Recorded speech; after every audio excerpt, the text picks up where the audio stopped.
السلام علیکم ورحمۃ اللہ وبرکاتہ۔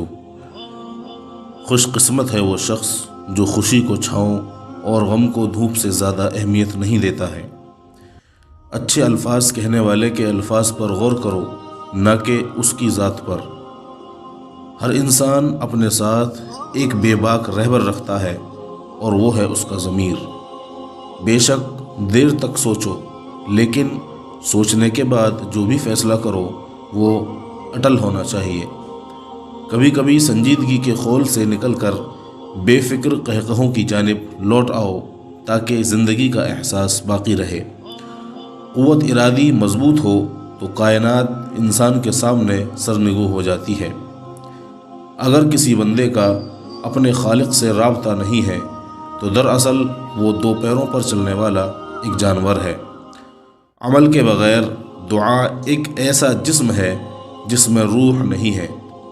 زندگی میں کوئی عمل ایسا نہیں ہے جو خیال سے شروع ہو کر خیال پر ختم نہ ہوتا ہو۔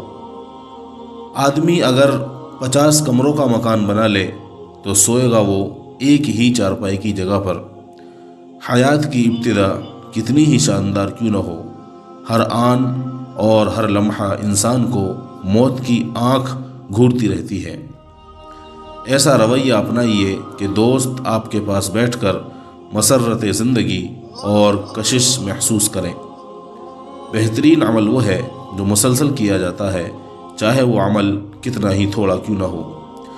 برے وقت میں کندھے پر رکھا گیا ہاتھ کامیابی پر بجنے والی تالیوں سے زیادہ قیمتی ہوتا ہے۔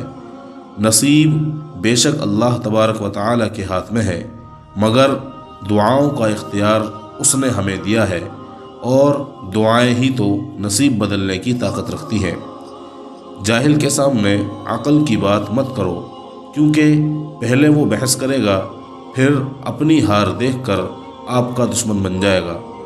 مزید ایسی ہی ویڈیوز دیکھنے کے لیے ہمارے چینل کو سبسکرائب کریں۔ جزاک اللہ۔ السلام علیکم، فی امان اللہ۔